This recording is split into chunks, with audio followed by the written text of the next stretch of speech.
mimi nitayatilia maanani, ikiwemo kuangalia mswada ambao pia utahakikisha kwamba wale wanahabari wote ambao wanaajiriwa na mashirika tofauti hapa Kenya wanalipwa pesa ambayo inalingana na kazi yao ambao wanafanya, kazi yao ambayo ilikuwa ni katika hali ya hatari. Na vile vile pia tumeshuhudia hivi majuzi visa vya wanahabari kutishiwa maisha yao, wengine kupigwa. Ningependa vile vile kuomba taasisi za usalama kwamba iwepo kitengo maalum cha polisi, wale ambao wanahusika na kufanyia uchunguzi wale ambao wanaitishia uhuru wa kutoa habari, kwa sababu lazima wanahabari, vyombo vya habari vyote humu nchini, vikiwemo vile vya kimataifa, viweze kuwaelimisha wananchi kwa kuwapa habari ambayo ni kamili, bila kuegemea upande wowote, bila kupendelea upande wowote, kwa sababu hivyo ndio Wakenya ambao wanataka. Recently you saw how the government and all other leaders reacted to the stone throwing to a chopper that was carrying the former opposition leader, the former Prime Minister Raila Odinga.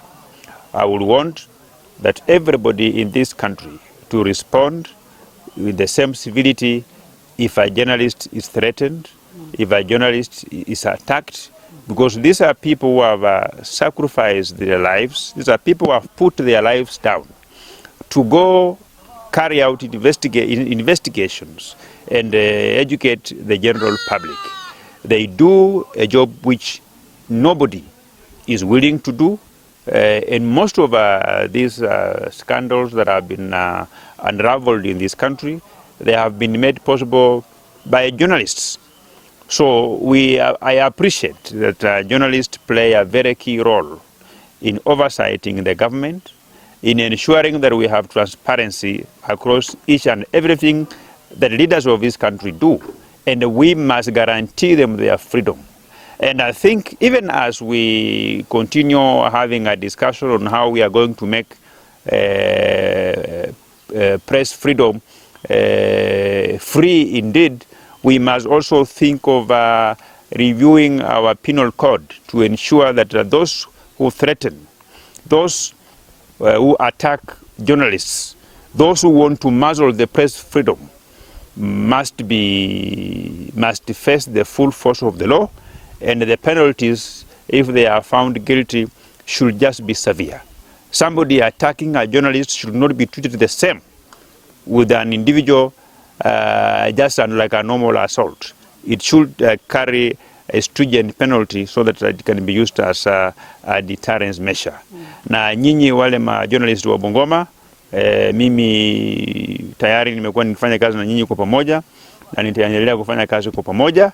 Mimi ni baadhi ya kiongozi ambaye na pia naambia viongozi wengine wenzangu kwamba ukisikia kuna habari ambayo vyombo vya habari vimeandika na hiyo habari pengine si mzuri sana kwako, mambo ya kupiga masimu kwamba hii story usitangaze, nafikiria hiyo ni barbaric.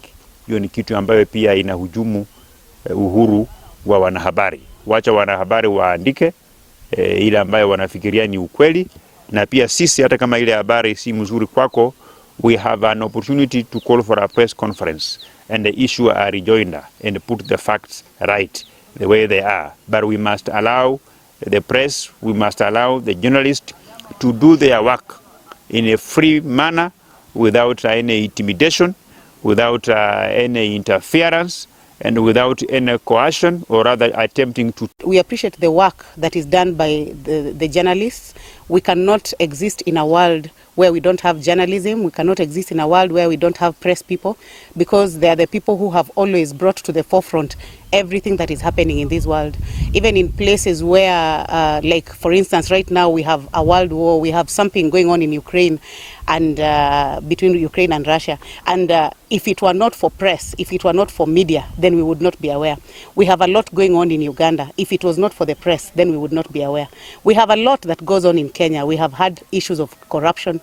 We've had scandals. We've had even issues rape and defilement. And I know I have worked with majority of you just to be able to handle these issues. So as a person, as a leader, I appreciate the work that is done by the press, because if it were not for the press, then a lot of these issues would not come to the forefront and we would not be aware of what is happening. So on this day, I want to register my commitment as an upcoming leader that I value the press, I value the freedom of the press, and I will be at the forefront to make sure that the journalists and every other person working in the media fraternity has their freedom to be able to do the work that they need to do without intimidation, without interference, and without fear that maybe one thing or another is going to happen to them because of doing their work.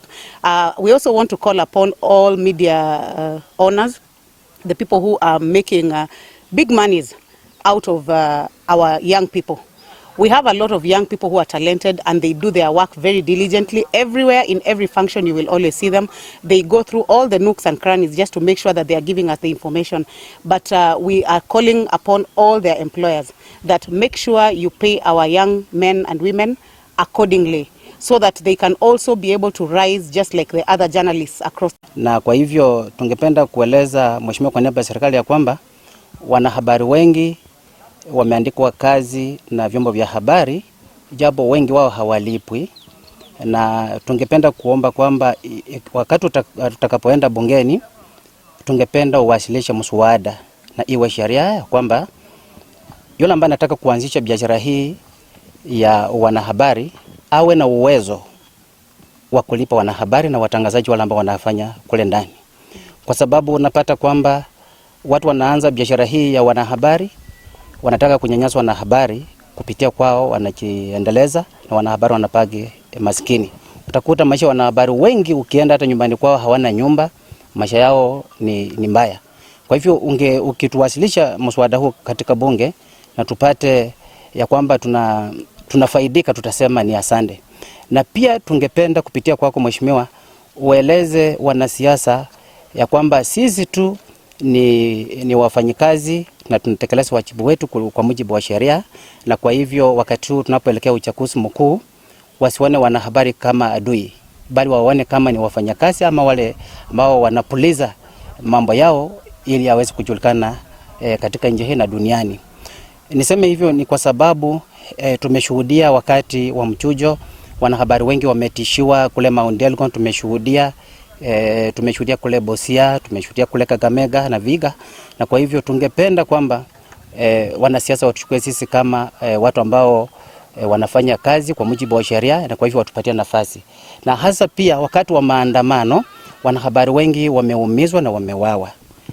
Tungependa kwamba wanapofanya maandamano wasitakitia isiyo wanahabari, lakini ilenge tu ile agenda yao ambayo walikuwa wanakusudia kuifanya. Kumalizia mheshimiwa, ningependa kuomba kwamba utuangalie kama wanahabari hapa Bungoma, kwa sababu tunakuona wewe ndoto yako inang'aa. Ni kiongozi ambaye si ambaye anafikia tu hapa, nyota yako tunaiona ni nyota ambaye inang'aa, na kwa hivyo katika wajibu wako kama mbunge na kama gavana mtarajiwa siku zijazo Bungoma hii, usiwache wanahabari katika agenda zako katika kaunti hii. Mama wenzangu, so far tumefikisha 350k kwa akaunti yetu ya chama. Tufanye aje na hizi pesa zetu? Naona tununue vitenge zinafanana. Hapana, tununue sufuria za non-stick. Tununueni kate. Ai, mama wenzangu, vote tununue kaploti. Kuna watu wanauza plots na nyuki. Hebu tuwapigie simu watupe uhondo. Hello. Thank you for calling Optiven. How may we assist you? Can we get a plot with 350,000 in Nanyuki? Yes, you can get a plot at the Great Oasis Gardens in Nanyuki today for as low as 349,000 shillings.